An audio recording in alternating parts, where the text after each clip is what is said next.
ओम वक्रतुंड महाकाय कोटिसूर्य समप्रभा निर्विघ्नं कुरु मे देव सर्वकार्येषु सर्वदा। महाराज, आप लोगों को आज हम कथा में प्रवेश करा रहे हैं। माता जी की कथा सुन रहे हैं। आज कौन सा दिन है? पंचम स्कंद माते। सिंहासनगता नित्यम पद्माश्रित कर द्वया शुभदास्तु सदा देवी स्कंद माता यशस्विनी। स्कंद कौन है? शिव जी के पुत्र हैं, कार्तिक। उन्हीं की माता कौन हुई? शिवा, पार्वती जी, जो गोद में लिए हुए अपने पुत्र को सिंह पर सवार बैठी रहती। चतुर्भुजा स्वरूप है और दोनों हाथों में कमल पुष्प है। एक हाथ से पुत्र को लिए हुए हैं। शिव पार्वती के ज्येष्ठ पुत्र हैं स्कंद। पराक्रमी और तपस्वी स्वभाव के कारण इन्हें देवताओं का सेनापति बनाया गया। इस प्रकार विजय उसे सहज प्राप्त हो जाती है। जिसको किसी कार्य क्षेत्र में विजय प्राप्त करनी है वो स्कंद माता की पूजा करता है। स्कंद महाराज का दूसरा नाम क्या है? कार्तिकेय, जो अपने भक्तों के बीच में प्रसिद्ध है। माँ पार्वती गणपत से नहीं, कार्तिकेय से भी अत्यंत स्नेह रखती हैं। माँ स्कंद माता की गोद में कार्तिकेय भगवान विराजमान है। इसलिए माँ के इस जो पांचवें स्वरूप की उपासना करता है, ये ममता का प्रतीक है। जैसे माँ पहला कौन सा था? शैलपुत्री। याद दिलाते रहना, बुलक्कड़ आदमी है। शैलपुत्री का मतलब कौन हुआ? माता का इस धरा पर जन्म हुआ। किसके घर में? हिमालय राज के यहाँ, तो कहलाई शैलपुत्री। दूसरा ब्रह्मचारिणी। तो ब्रह्मचारिणी क्या हुआ कि जब जन्म होता है उसके बाद दूसरा आचरण ब्रह्माचरण होता है। सबको ब्रह्मचारी रहना चाहिए। तो ब्रह्मचारी बन करके क्या किया उन्होंने? घोर तपस्या किया, शक्ति अर्जित करी। फिर तीसरी कौन सी हुई? तो चतुर्थ कुष्मांडा। तृतीय कौन सी? हम कह रहे हैं, हम भूल जाते हैं, तुम लोग याद ही नहीं दिला रहे हो। चलो कमेंट में बताओ कौन है तीसरी, जल्दी से बोलिए। सियापति रामचंद्र की जय। आदि शक्ति पराम्बा की जय।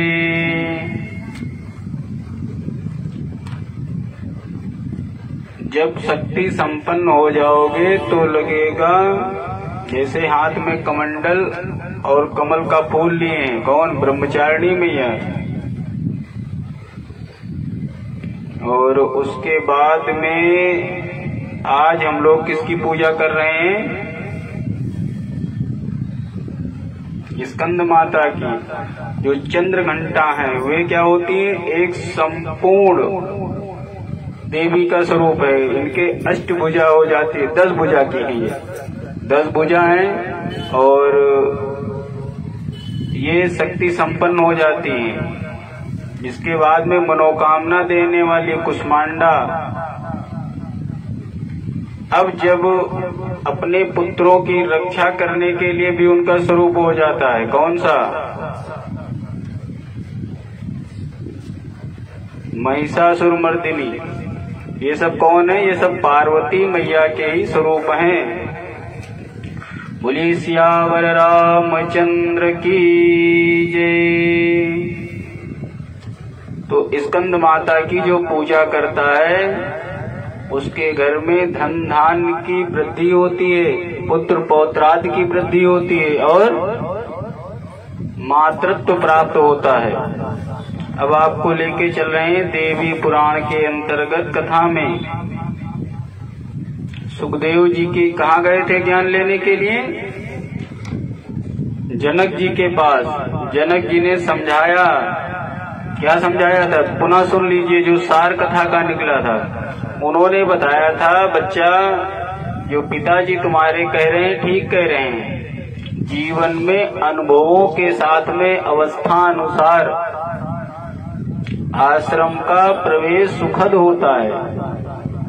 देखो सबसे बड़ी चीज क्या है कि अगर आप कोई चीज ना पाओ तो ठीक है ना, अगर मिल गई, अगर उससे पतित हो गए, यानी जीवन में सफलता प्राप्त कर लेना बड़ी बात नहीं है।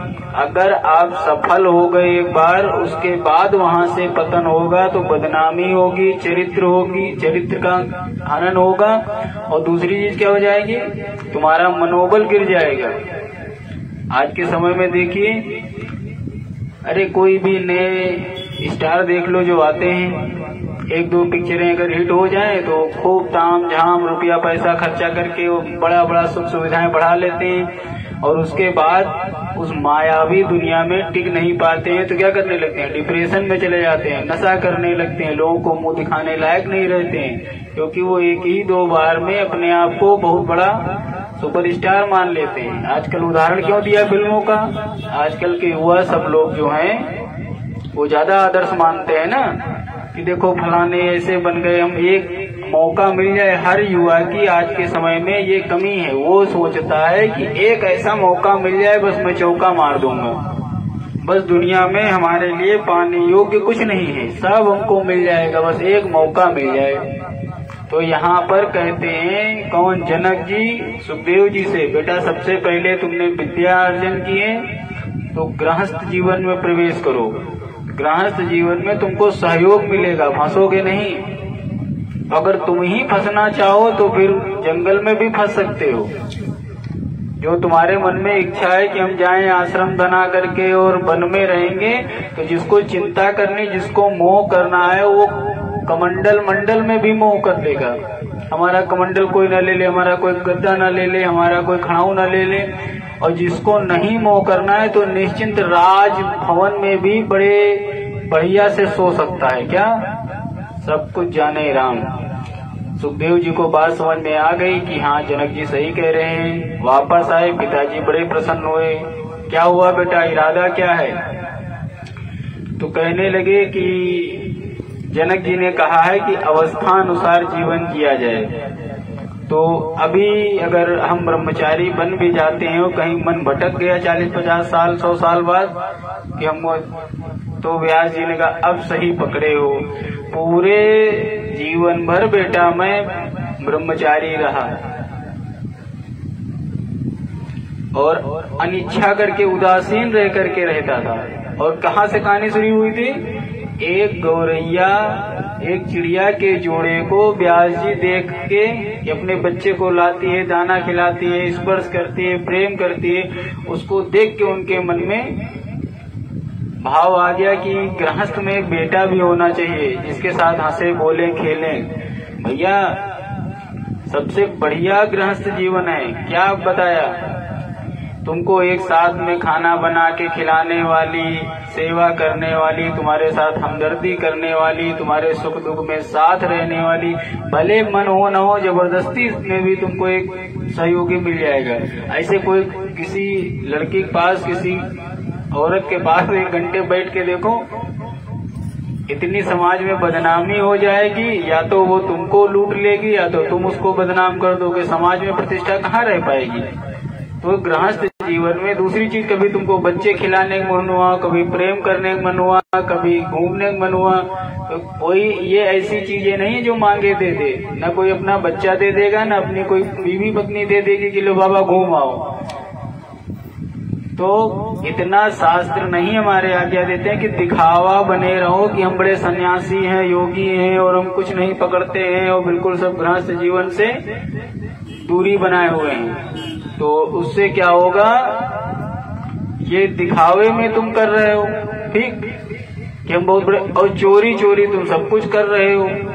तो उस चोरी करने से अच्छा है कि तुम समाज में खुल करके गृहस्थ जीवन में रहो। तो श्री सुखदेव जी ने पितरों की कन्या पीवरी से विवाह किया। जिससे उनको, ये देवी भागवत के अंतर्गत कथा बता रहे हैं। हर युग की भागवत अलग है, हर युग के पुराण अलग अलग हैं। इनसे इनको कृष्ण, गौरप्रभ, भूरि और देवश्रुत नाम के 4 पुत्र उत्पन्न हुए और एक कीर्ति नाम की कन्या भी हुई, जिसका विवाह विभ्राज के पुत्र अणु के साथ में हुआ। अणु के पुत्र देवदत्त, और इन्होंने पृथ्वी पर शासन भी किया था। इसके पश्चात ये बद्रिका आश्रम में चले गए। वहां पर नारद जी के उपदेश से मुक्ति देने वाला ज्ञान इनको प्राप्त हुआ। अब इन्होंने अपने पिता का संग त्याग दिया और कैलाश के शिखर पर चले गए। वहां सब प्रकार की आसक्तियों को त्याग करके ध्यान में स्थित हो गए। तो ये आए कहाँ से थे? सुखदेव जी आए कहाँ से थे? शिव के ही तो अंश हैं, शिव के ही वरदान से तो मिले थे। शिव के वरदान से आए थे, तो जो जहाँ से आएगा वहीं जाएगा। इनको आनंद भी मिला तो कैलाश पर चले गए और वहां पर ध्यान तपस्या करने लगे। कुछ दिनों बाद इन्हें वहां पर परम सिद्धि हो गई। अब जब सिद्धियां इनको मिल गई तो ये परम प्रकाशमय हो गए। एक पर्वत से उछले, आकाश मार्ग में चले जाएं, वायु पर, अंतरिक्ष, मतलब ये इनको अब किसी भी लोक में आने जाने की सिद्धि मिल गई थी। जैसे हनुमान जी के पास अष्ट सिद्धि नवनिधि के दाता, हनुमान जी के पास ऐसी शक्तियां थी कि वे रूप भी बदल लेते थे, वे जहाँ चाहे वहाँ प्रकट हो सकते हैं, जिस समय जैसे चाहें उतना बल प्राप्त कर सकते हैं। तो वे सूर्य मार्ग से ऊपर की ओर जा रहे थे, तभी उन्होंने देखा कि स्वर्ग दिख रहा है और स्वर्ग में 2 अप्सराओं ने उन्हें देखकर कहा, देखो सुखदेव जी जा रहे हैं। इसी बीच पर्वत की चोटी पर हा पुत्र कहते हुए इनको व्यास जी मिल गए। बुला रहे थे, रे पुत्र यहाँ और रे पुत्र यहाँ। बड़े व्याकुल थे। साक्षात शंकर भगवान उन्हें सांत्वना देने लगे। क्या हुआ भाई, काहे इतने दुखी हो? आप काहे शोक कर रहे हो? आपके पुत्र तो परम योगी हो गए। आपकी पुत्र की रमणीय छाया आपके साथ बनी रहेगी, लेकिन अब ये एक जगह रुकने वाले नहीं है। जिसको सिद्धि मिल जाती है उन सिद्धियों का भार भी उसके ऊपर हो जाता है। तो बोले जब जरूरत हो तो बुलाना काहे अपने पास में बुला करके। मतलब इनको लगा कि हमारा बेटा हमारे पास आ जाए, रहने लगे और वही मोह वाला। तब शंकर जी ने डांटा कि क्यों भाई किसी योगी को तुम फंसाने के चक्कर में पड़े रहते हो। जो जो तुमने कहा वो उसने किया। शादी कर लो, शादी किया, 4 लड़के भी हुए, एक पुत्री भी हुई, सबका शादी ब्याह किया, सब अपने अपने काम में लग गए। तो जो जनक जी ने उपदेश दिया था उसके अनुसार वो अपना गृहस्थ जीवन के बाद में वानप्रस्थ में गए। वानप्रस्थ में तीर्थों का भ्रमण किया। तीर्थों के बाद में समाधि प्राप्त करी। समाधि प्राप्त करके आशीर्वाद लिया, वो योगी हो गए। योगी हो गए तो उनका पृथ्वी, स्वर्ग, अंतरिक्ष सब जगह से लेना देना हो गया। तो क्या हुआ, आयु बढ़ जाती है। सिद्ध होने पर उन सिद्धियों की आयु प्राप्त हो जाती है। हनुमान जी कहते नहीं अभी भी अजर अमर है, क्योंकि हमारा शरीर पंचतत्व का बना है। इन पंच तत्वों में ऊर्जा जितनी रिचार्ज करी गई है, बैटरी की प्लेट खत्म, काम खत्म। लेकिन जब सिद्धियां मिल जाती हैं तो हम हर ग्रहों से अलग अलग जुड़ जाते हैं। किस ग्रह की ऑक्सीजन और ऊर्जा ले रहे हैं, उस ग्रह की आयु हमको मिलने लगेगी।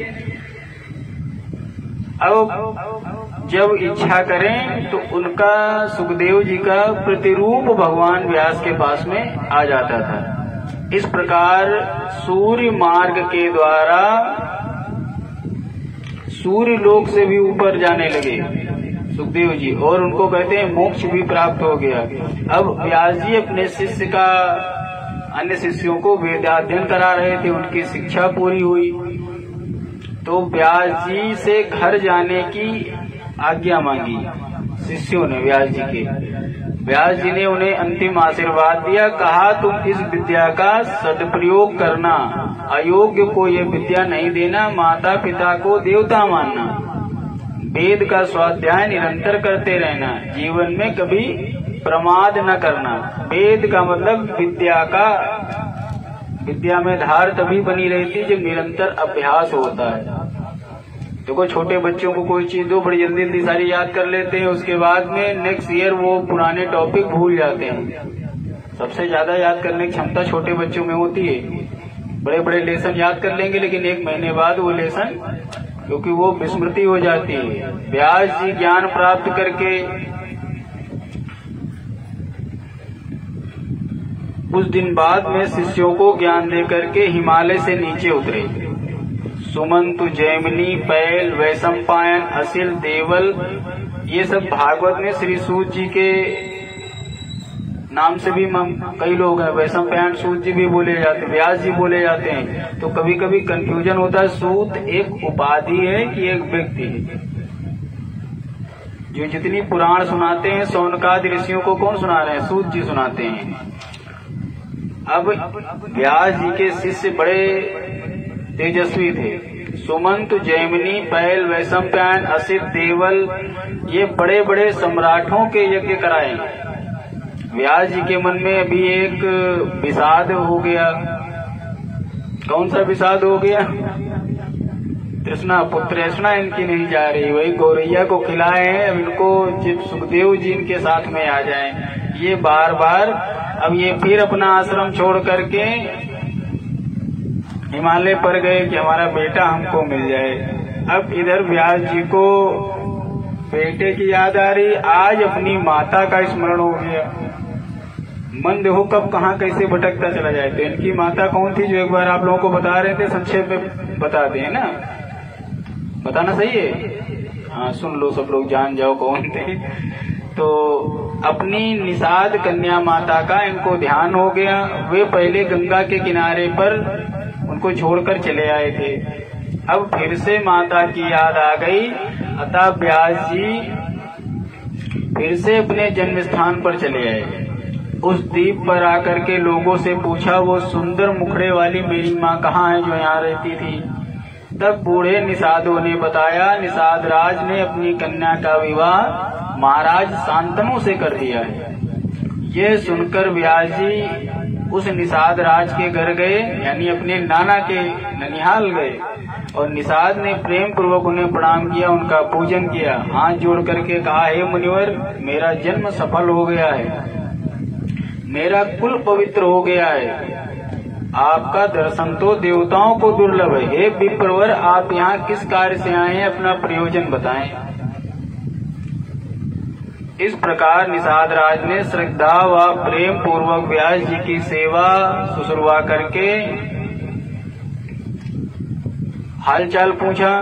तो कहने लगे, हम अपनी माता से मिलने आए थे, लेकिन अब उनका जब विवाह होगा वहां चले गए। तो ये वहां राजमहल में नहीं गए, सरस्वती नदी के किनारे अपना आश्रम बना करके वहीं रहने लगे। अब सोच देखो, ये इसमें भी लिखा है पुराणों में भी कि जब प्रसिद्धि थी तो इनके पास बड़े बड़े शिष्य थे, बड़े बड़े यज्ञ कराने वाले थे। अब जब ये सरस्वती किनारे कुटिया बना के रहने लगे तो न एक को शिष्य इनके पास बचे, पुत्र तो पहले ही चला गया था। ये जैसे थे फिर वैसे ही एकांत में अपना तपस्या करें, भजन करें। कभी कभी नारद जी आए और मुलाकात हुआ करती थी। नारद जी मिलने आया करते थे व्यास जी से। अब शांतनु के साथ में कैसे सत्यवती का विवाह हुआ था? व्यास जी के उत्पन्न होने के पश्चात सत्यवती का विवाह शांतनु के साथ कर दिया गया था। इसका कारण क्या था कि शांतनु का पहला विवाह गंगा जी से हुआ था, जिनसे भीष्मक नामक अत्यंत बलवान पुत्र हुआ था। शांतनु के 3 पुत्र हो गए। कैसे?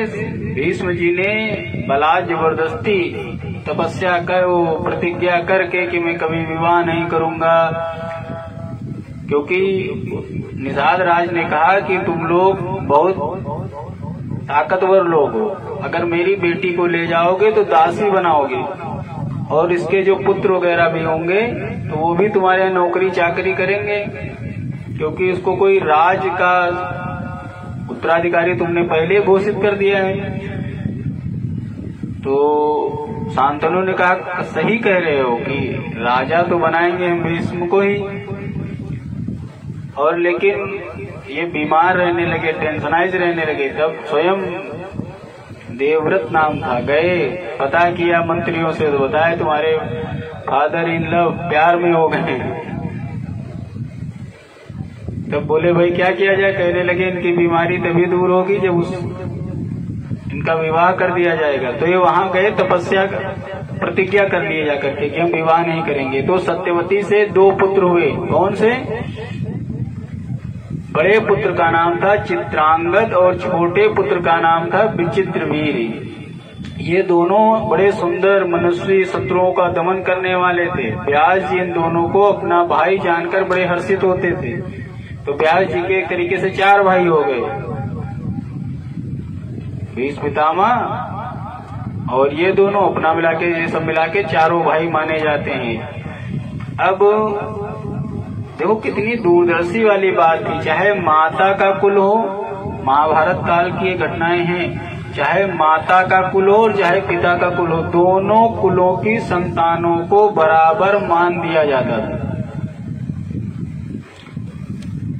अब शांतनु के 3 पुत्र हो गए, एक गंगा से उत्पन्न होने वाले भीष्म और चित्रांगद और विचित्रवीर। तीनों पुत्रों को पाकर महामनुष्य शांतनु इतने बलशाली हो गए, इतने ताकतवर मानते थे। तो बढ़िया सारे पुत्र इनके वीर थे कि कोई इनको युद्ध में परास्त नहीं कर सकता था।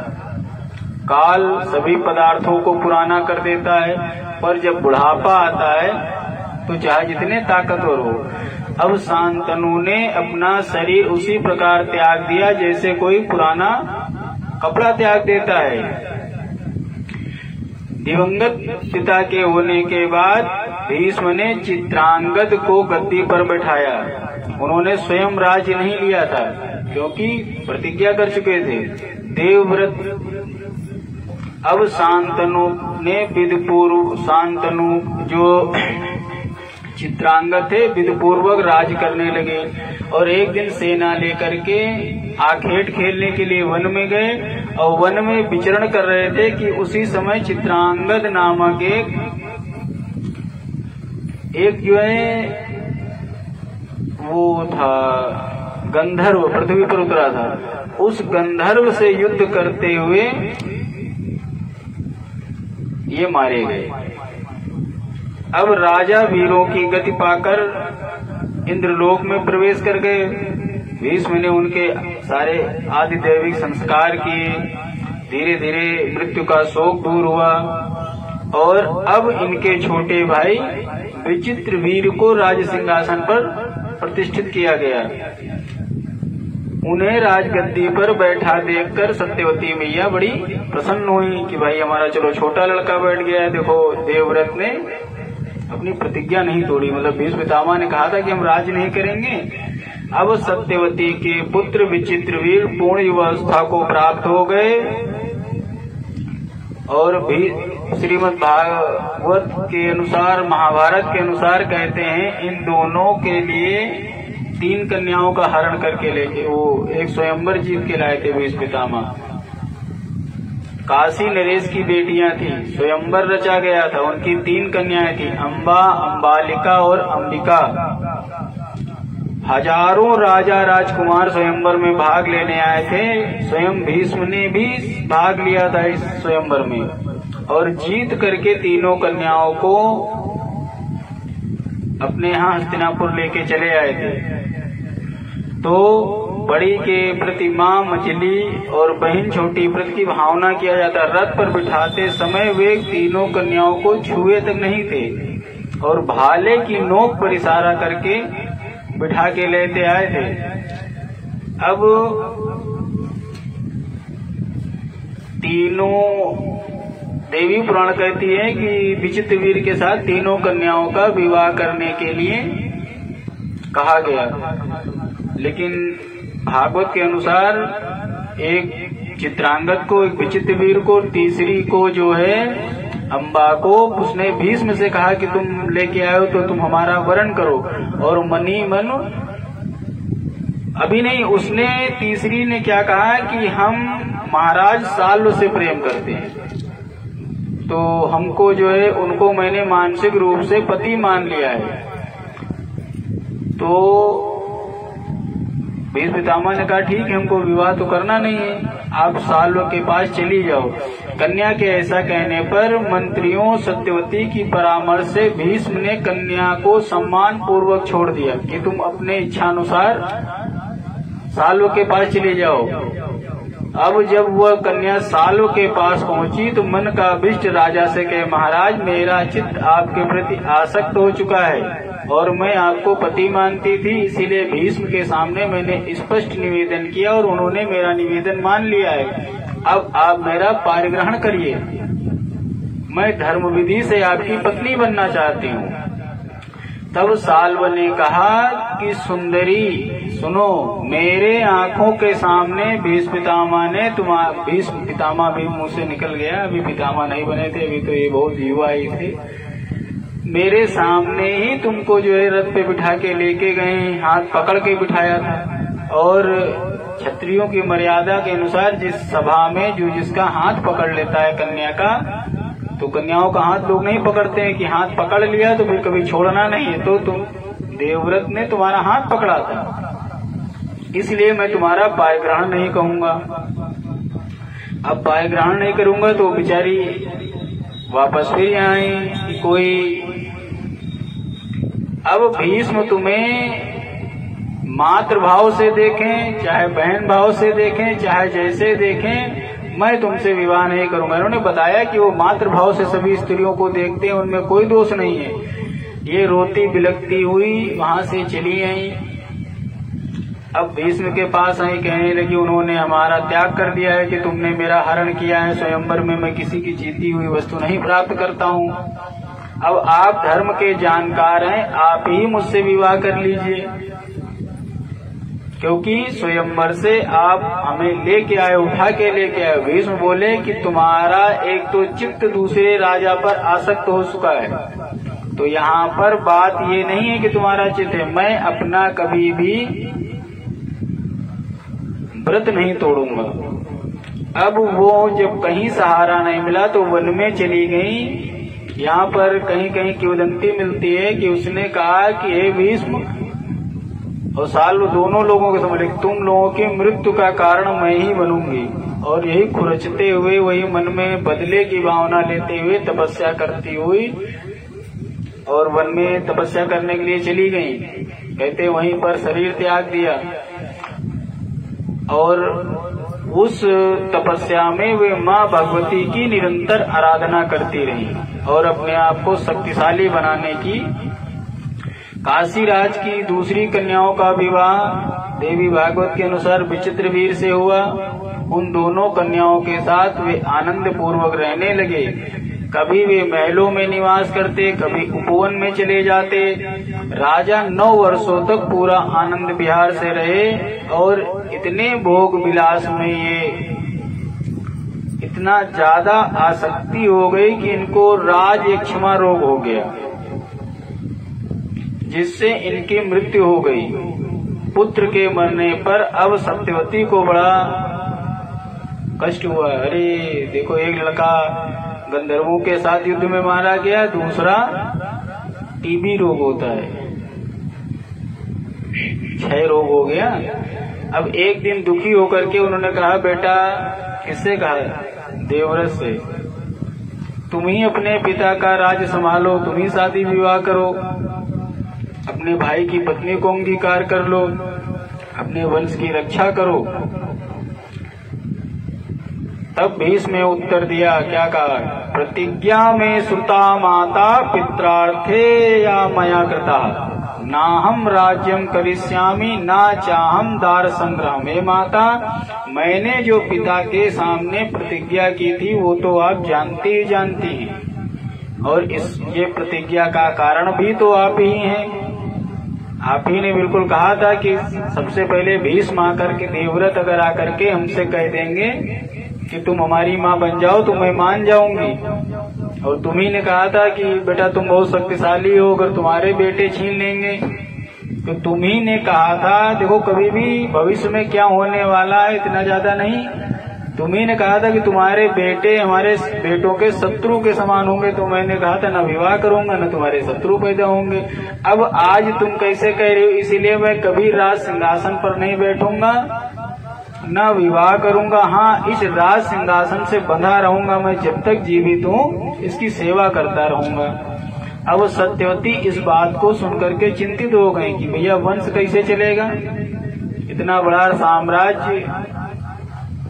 माता विचित्रवीर की पत्नी से विवाह करने के लिए कही थी। घर में दो स्त्रियां हैं, कोई पति रहे हो, कोई वही रही नहीं गया।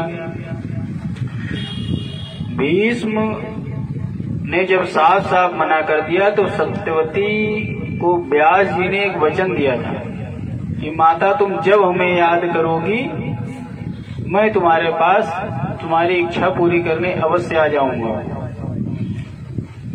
अब जिस सत्यवती ने कौमार्य अवस्था में उन्हें जन्म दिया था, जैसे ही स्मरण किया वैसे ही व्यास जी माता के सामने उपस्थित हो गए।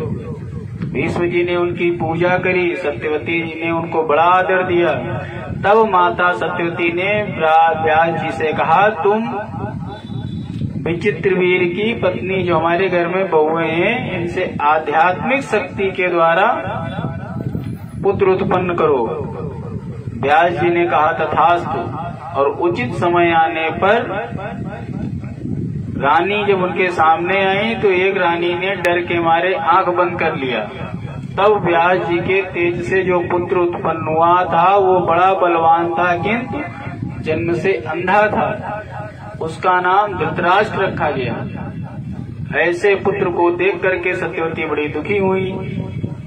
फिर उन्होंने दूसरी बहू अम्बे दी, दूसरी अम्बालिका का इनसे जो है जाओ, जब ये अंधा होगा।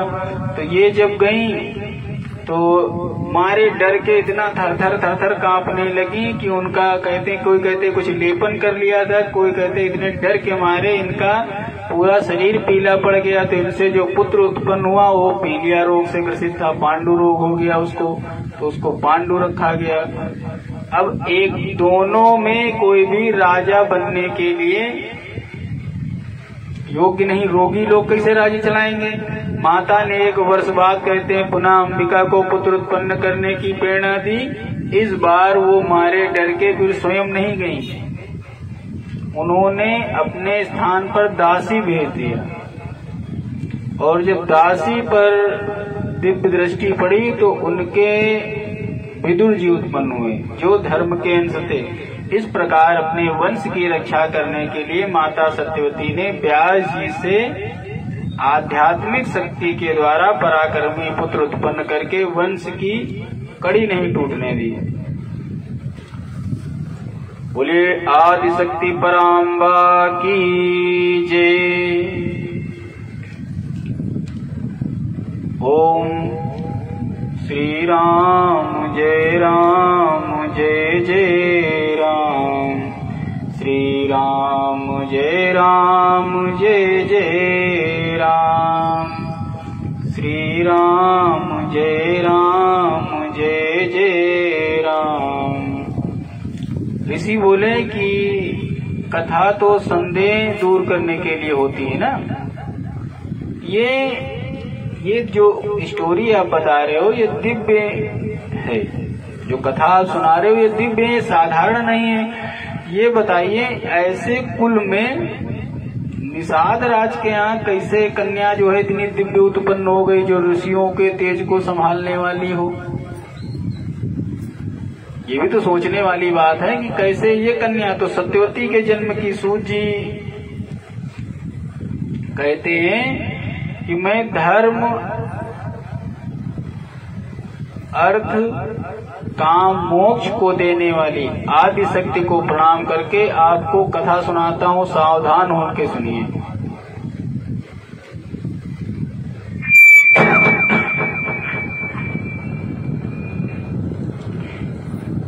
उपचरी नाम का एक धर्मात्मा राजा थे।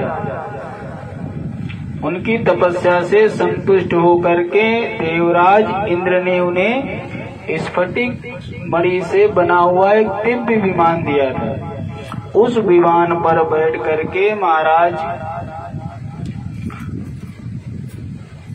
हर समय ऊपर ऊपर ही वो विचरण किया करते थे।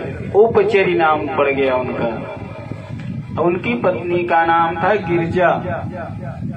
एक बार राजा की पत्नी गिरजा ने ऋतुकाल से पवित्र होकर अपने पति से पुत्र की कामना की। उस समय उनके पितरों ने राजा से कहा, यज्ञ के लिए रुरु मृगों को मार करके लाइए। उस समय राजा अपनी पत्नी का स्मरण कर रहे थे। रानी की अपेक्षा पितरों की आज्ञा श्रेष्ठ मानकर राजा मन ही मन रानी का स्मरण करते हुए आखेट खेलने के लिए चले गए, भाई हिरण पकड़ने के लिए। अब पत्नी का ध्यान करते हुए उनका तेज स्खलित हुआ। राजा ने उसे बरगद के दोने में रख करके विचार किया कि ये मेरा तेज अमोघ है, व्यर्थ नहीं जाना चाहिए, इसको रानी के पास भेजता हूँ। ऐसा सोच करके उसे अभिमंत्रित किया और साथ में बाज अपने जो है बाज पक्षी को उसको दिया और आज्ञा दी, इस दोने को ले जाकर के मेरी पत्नी को दे दो। राजा ने बाज को वो दोना पकड़ाया। बाज उसे लेकर के उड़ने लगा और जब कोई उड़ने वाले शिकारी पक्षी कोई चीज लेके जाते हैं तो दूसरा भी सोचता है कुछ खाने वाला होगा। तो क्या हुआ, दूसरे बाज ने उसके ऊपर हमला कर दिया। अब दोनों बाजों का आकाश में घोर युद्ध होने लगा और लड़ाई में वो दोना जमुना के जल में गिर गया। उसी समय आद्रिका नाम की अप्सरा जल विहार कर रही थी और उस सुंदर स्त्री ने एक पूजा पाठ कर रहे ब्राह्मण का पांव पकड़ लिया था। ये कथा सुना चुके हैं ना कि पहले ब्राह्मण ने उसे श्राप दे दिया था कि तुम जाओ मछली हो जाओ जा करके। वो नहा ऋषि नहा रहे थे, आपको कठोपनिषद में कोई कथा में था, पंडित जी नहा रहे, युवा कुमार नहा रहे थे और एकदम से एक अप्सरा आई और पैर पकड़ने लगी।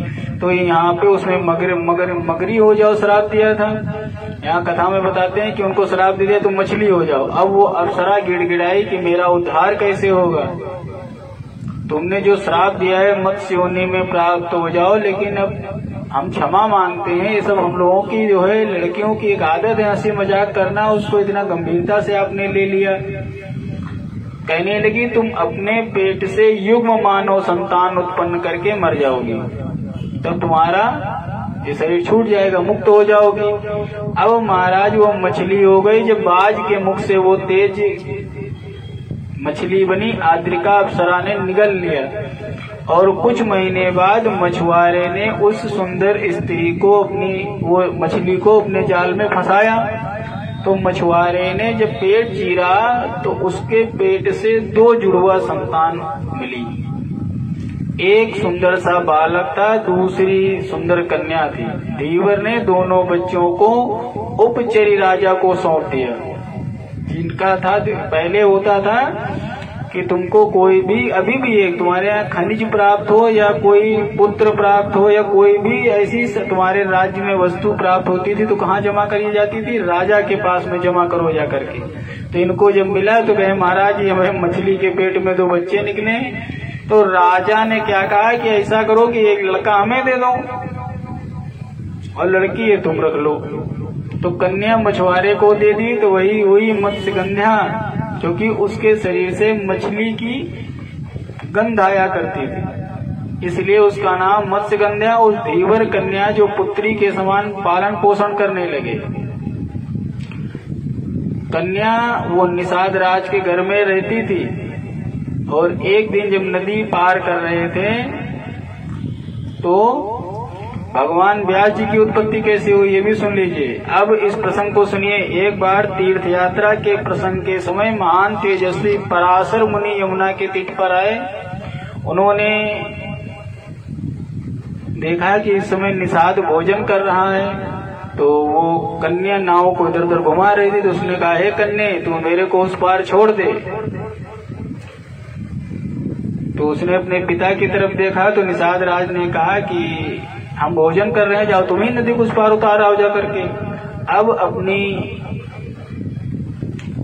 बेटी को जब आदेश दिया कि नाव में उस पार उतार दो, तो पिता की आज्ञा पाकर मुनि को नाव में बिठाकर मत्स्यगंधा नाव खेने लगी और उसके सुंदर नेत्रों से कन्या को देख करके इस समय हजारों साल के तपस्या का वेग लिए हुए पराशर जी को विवाह करने का मन इच्छा हो गई कि इस कन्या के साथ में विवाह कर लें। अब उस कन्या ने डांटा कि महाराज ये आप किस कुल खानदान हो, आप इतने उच्च हो, आपको कैसे जो है आप वशिष्ठ कुल के वंशज हैं। तो इन्होंने कहा देखो जो कुछ होता है आज तक हमारे मन में कभी भी काम भावना नहीं जगी है, कभी भी हम बिल्कुल निष्पाप हैं, लेकिन अब ईश्वर की कोई लीला होगी, कोई इच्छा होगी, इसलिए अब कन्या ने कहा मेरे शील का ध्यान रखिए, मेरा चरित्र दूषित हो जाएगा। तो कहने लगे ये देव लीला है, तुमसे जो संतान प्राप्त होगी न तुम्हारी उससे कोई बदनामी होगी, न तुम्हारा कोई, जैसे वृक्ष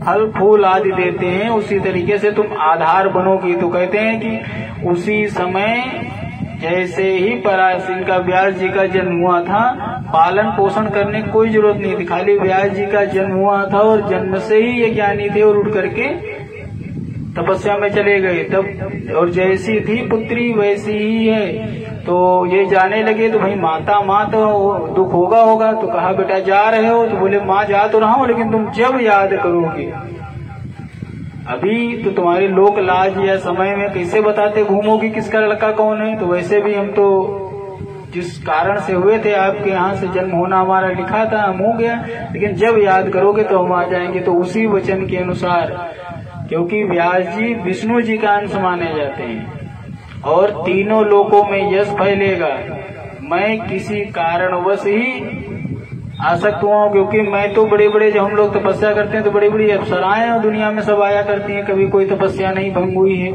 भगवान जाने क्या लीला है।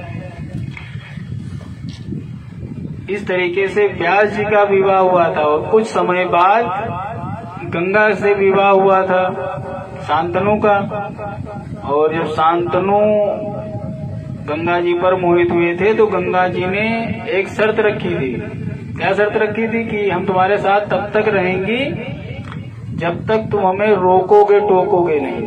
अब शांतनु महाराज गंगा जी से विवाह तो कर लिए, एक पुत्र हुआ, पानी में ले जाकर के बहा दिया। दूसरा पुत्र हुआ, दूसरा भी पानी में बहा दिया। अब ये महाराज कब तक न बोले? 8 पुत्र हो गए और 8 को जब पानी में बहाने लगी, 7 को बहा दिया। जब 8वां पुत्र उत्पन्न हुआ तब शांतनु चरणों में गिर गए गंगा के, कहने लगे हम तुमको देवी कहें कि दुष्टा कहें कि राक्षसी कहें, क्या कहें, तुम्हारे हमदर्दी ही नहीं लगती है। मतलब नवजात शिशुओं को ले जाकर के तुम जल में डुबो देती हो। तुमने मेरी आंखों के सामने मेरे 7 पुत्र मार दिए, अब इस 8वें पुत्र की रक्षा करो। अब तुम चाहे रहो चाहे ना रहो, या बदले में जो कोई भी तुम दुर्लभ वस्तु मांगना चाहो मांग लो, मैं तुम्हें दे देती हूँ, मेरे वंश की रक्षा करो। शास्त्र का वचन है कि पुत्रहीन को सदगत नहीं होती। लीला देखो भगवान की, ये कितनी बात कह रहे हैं कि हमारा वंश चले, इसीलिए तो हाथ पैर जोड़ने लगे। लेकिन जब ये वसु थे श्रापित हुए, इनको गंगा जी के गर्भ से पैदा हो करके अपना इनको मुक्ति देती जाती थी। अब इसको इन्होंने रोक दिया तो भीष्म पितामह जी कितने जीवन में दुख उठाए।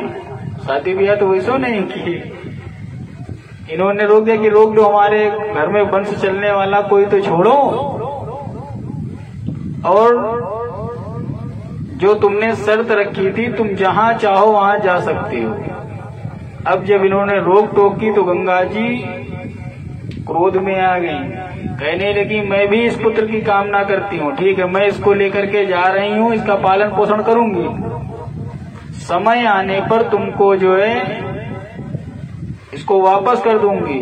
और मैंने देवताओं का काम बनाने के लिए ये विवाह किया था, क्योंकि मैं हमेशा जो है कौमारी रहती हूँ, हमको कोई जो है विवाह वगैरह करने की जरूरत नहीं है। तो महर्षि वशिष्ठ ने प्राचीन समय में 8 वसुओं को श्राप दे दिया था कि सब मानव योनि में जाकर जन्म लें। तब उन्हें बड़ी चिंता हुई थी कि हम लोग पृथ्वी पर जाएंगे तो कैसे जीवन यापन करेंगे, बड़ा दुख होता है।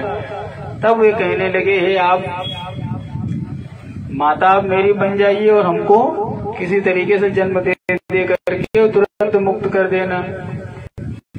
तो इसी कारणवश मैं आपकी पत्नी बनी थी और ये 8वां पुत्र तुमको मिल जाएगा और मेरे दिए गए पुत्र को आप अपना लीजिएगा। अब आप अपना पुत्र का सुख भोगियो, ये गांगे के नाम से जाने जाएंगे। महाराज तुरंत छोड़ करके चली गई थी। अब जब वो छोड़ के चली गई तो पालन पोषण करके इनको 12 साल का हो गया था बालक गांगे देवव्रत। तब इनको वापस किया। अभी 12 साल बाद जब वो आया है तो बहुत शक्तिशाली, युद्ध में प्रवीण, बुद्धि में, ज्ञान में, तो उसको युवराज बना दिया और अपना। लेकिन महाराज शांतनु आखेट के बड़े शौकीन थे, वहीं गए दोबारा सत्यवती को देख लिया तो सत्यवती से विवाह किया। तो आपको पूरी कथाएं पता चल गई।